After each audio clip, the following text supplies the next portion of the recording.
प्रिय छात्रों, मैं प्राध्यापक डॉक्टर आर.बी. भुजेकर, हिंदी विभाग प्रमुख, गोपाल कृष्ण गोखले महाविद्यालय कोल्हापुर।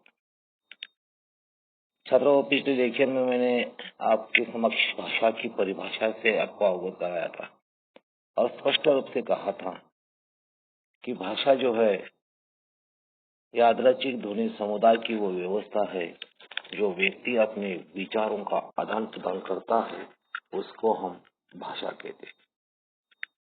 और भाषा की परिभाषा को देखने के बाद अत्यंत महत्वपूर्ण जो टॉपिक है आपको अध्ययन के लिए रखा गया है वह है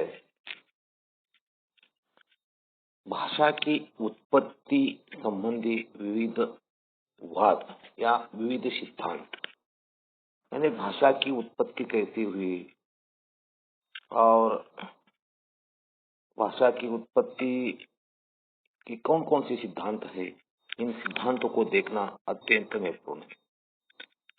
भाषा उत्पत्ति के सिद्धांतों को जब हम देखते हैं तो सबसे पहले और सबसे प्राचीन जो पहला सिद्धांत हमारे समक्ष आता है वह है दैवी उत्पत्ति का सिद्धांत। छात्रों, दैवी उत्पत्ति का सिद्धांत यानी क्या, इस बात पर आज के इस लेक्चर में मैं मेरा मंतव्य आपके समक्ष रखना चाहता हूँ। भाषा की निर्मिति कैसी हुई, भाषा कैसी बनी और उसका विकसित रूप आपके पास किस प्रकार आ गया, इसको भी देखना जो है अत्यंत महत्वपूर्ण है। और भाषा उत्पत्ति के संबंध में यदि हम सोचते हैं और सोचते सोचते सोचते यहाँ तक चले जाते हैं कि भाषा की निर्मिति अर्थात जो हमारा आध्यात्मिक मत है, उस आध्यात्मिक मत के अनुसार भाषा की उत्पत्ति के संबंध में कहा जाता है कि भाषा जो है ईश्वर ने बनाई, जिसको हम दैवी उत्पत्ति के सिद्धांत कहते हैं। और दैवी सिद्धांत के अनुसार कहा जाता है कि ईश्वर ने जैसे सृष्टि के अन्य पदार्थों का निर्माण किया, वैसे ही मनुष्य को वाणी की शक्ति भी उसी समय का भाषा का सृजन किया गया। इस सिद्धांत के अनुसार मनुष्य जन्म से ही भाषा जानता है, ऐसा स्पष्ट होता रहता है।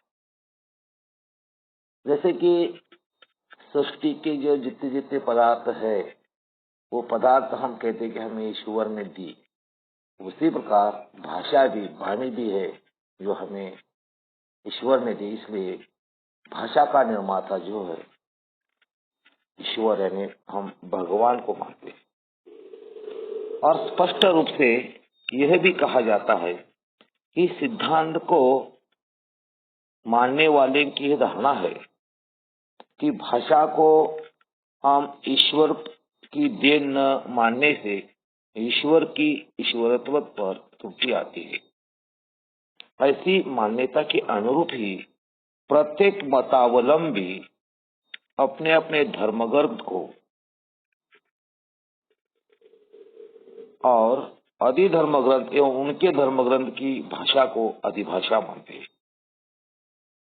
जैसे संसार के विभिन्न भाषाओं का उद्भव एवं विकास हुआ, इस सिद्धांत में विश्वास रखने के कारण कुछ भारतीय विद्वान वेदों की भाषा संस्कृत को अधिभाषा मानते हैं। जैन लोग अर्धमागधी को सभी जीवों की मूल भाषा मानते हैं और ईसाई लोग हिब्रू भाषा को सभी भाषा का मूल मानते हैं और मुसलमान लोग जो है कुरान को खुदा का कलाम मानते हैं। बौद्ध लोग पाली को अधिभाषा मानते हैं। परंतु छात्रों, इन मतों में कोई खास करके तथ्य हमें दिखाई नहीं देता। और दूसरे शब्दों में यदि सिद्धांत को हम स्वीकार करें तो कहा जाता है कि दैवी उत्पत्ति का सिद्धांत सिर्फ और सिर्फ श्रद्धा पर ही आधारित है, क्योंकि इस सिद्धांत की चर्चा प्राय कई विद्वानों ने न के बराबर कर दी गई। यदि भाषा का निर्माता ईश्वर होता तो विश्व समुदाय की जितनी जितनी भाषाएं हैं वह किस प्रकार निर्माण हो सकती है, एक प्रश्न चिन्ह जो है हमारे सामने निर्माण होता है। इसलिए सिद्धांत की हम समीक्षा करेंगे, या इस सिद्धांत की कई सीमाएं हैं, उस सीमाओं को हम देखेंगे। छात्रों, यदि भाषा का निर्माता ईश्वर है, यदि हम इसको स्वीकार करें तो हम देखेंगे कि विश्व समुदाय की जितने जितने मानवेतर प्राणी है, मानव को छोड़कर, उन सब पशु पंछी प्राणी सभी की भाषा जो एक जैसी है। जैसे हिंदुस्तान का कुत्ता जो है भो भो करता है, बिल्ली म्याऊ म्याऊ करती है, उसी प्रकार विदेश की अमेरिका हो, जापान हो, रूस हो, वहाँ की बिल्ली भी यानी मानवेतर प्राणियों की भाषा जो एक जैसी है, लेकिन मानव प्राणियों की भाषा में शामिल नहीं है। क्योंकि आप देखिए, या महाराष्ट्र में मराठी है तो कर्नाटक में कन्नड़ भाषा। यदि भाषा का निर्माता यदि ईश्वर होता तो विश्व समुदाय के जितने जितने मानव प्राणी है, उन मानव प्राणियों की एक जैसी भाषा होती, मगर ऐसा नहीं है, क्योंकि इसमें अलगता है। और इसी अलगता के कारण हम स्पष्ट इस नतीजे पर पहुंचते हैं कि भाषा का निर्माता ईश्वर न होकर मनुष्य ने, जैसे परिभाषा में मैंने बताया कि मानव ने विचारों का आदान प्रदान करने के लिए साधन के रूप में, उनको एक साधन चाहिए था, एक आपसी व्यवहार करने के लिए भाषा को उन्होंने जन्म दिया। और इसीलिए दैवी उत्पत्ति सिद्धांत को यदि हम स्वीकार करेंगे, क्योंकि दैवी उत्पत्ति सिद्धांत जो सिर्फ और सिर्फ श्रद्धा पर आधारित है। हम सोचते हैं, देखिए आप थोड़ा सा सोचिए, अरे भाषा का निर्माण किसने किया? आप विश्व समुदाय की जितनी जितनी भाषाएं हैं, उन भाषाओं का यदि हम अवलोकन करें तो स्पष्ट हो जाता है कि किसी भी भाषा पर किसी व्यक्ति विशेष का जो मैंने बनाया ऐसा उल्लेख दिखाई नहीं देता। और इसीलिए भाषा का निर्माता जो है ईश्वर है। दैवी उत्पत्ति सिद्धांत के अनुसार हम इसको स्वीकार करने के पक्ष में नहीं है, क्योंकि ये सिद्धांत जो, इस सिद्धांत की कई कुछ सीमाएं जो है हमें दिखाई देती है। दूसरी महत्वपूर्ण बात यह है कि कोई भी बच्चा, देखिए कोई भी बच्चा जो है अपने माँ के कोख से भाषा सीख कर नहीं आता, और ये इस भाषा सीख कर नहीं आता, बल्कि वह भाषा जो है अनुकरण से सीखता है।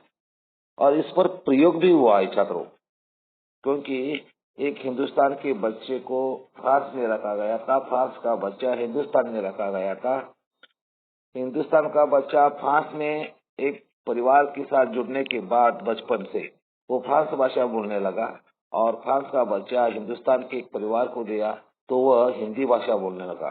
कालांतर में वो बच्चे बड़े हो गए, और फिर उनको क्या है कि एक दूसरे से परिवार को दिया, तो फ्रांस का बच्चा फ्रांस नहीं जान पाया और हिंदुस्तान का बच्चा हिंदी नहीं जान पाया। नतीजा ये हो गया कि भाषा जो बच्चा सीखता है, या हम जो भाषा सीखते हैं, वह सिर्फ और सिर्फ अनुकरण से सीखते हैं। यदि भगवान भाषा बनाता तो बच्चा माँ के कोख से भाषा सीख कर आता, लेकिन ऐसा स्पष्ट नहीं हुआ है। इसलिए छात्रों, भाषा उत्पत्ति के संबंध में जो पहला सिद्धांत है वो दैवी उत्पत्ति सिद्धांत, वह सिर्फ श्रद्धा पर आधारित है, ऐसा हम कहते हैं। परंतु आप यदि कहेंगे कि इस सिद्धांत की उपयोगिता क्या है, क्योंकि सिद्धांत के पक्ष को मानने वाले भी कई है, क्योंकि पहले पर भाषा की उत्पत्ति के बारे में स्पष्ट ही क्यों न हो, लेकिन दैवी उत्पत्ति सिद्धांत जो है कम अधिक मात्रा में भाषा की जानकारी देने में थोड़ी बहुत पुष्टि करता है। इसीलिए इस सिद्धांत को हम स्वीकार करते हैं। अब देखिए, आप अंग्रेजी में नाम लिखते हैं और नीचे देवनागरी, देवनागरी यानी इसमें देव है। कहा जाता है कि भारत में जितनी जितनी भाषाएं हैं वो भाषाएं संस्कृत भाषा से ही प्रेरित होकर उनकी निर्मित हुई, और संस्कृत भाषा जो है वेदों की भाषा है। माना जाता है कि प्रारंभिक कालखंड में या वेदों का पठन किया जाता था। वेद जो है ईश्वर के दूत उसका पठन करते थे। वेदवाणी, देववाणी, आकाशवाणी, ऐसे अनेक प्रकार के शब्दों से हम उसका उच्चारण करते हैं, और इसीलिए ये भाषा जो है, सिद्धांत जो है कम अधिक मात्रा में भाषा की उत्पत्ति के बारे में बताने में सक्षम होता है। ये तो पहला सिद्धांत है।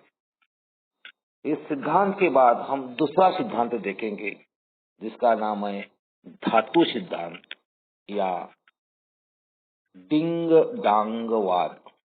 स्क्रीन पर मैंने सिद्धांत के नाम लिखे गए हैं, आप उसको थोड़ा सा देखिए, उसका अवलोकन करिए तो आपको समझ में आ जाएगा। धन्यवाद। आज के इस समय में एक ही सिद्धांत जो है मैं आपके समक्ष रखना चाहूँगा। धन्यवाद।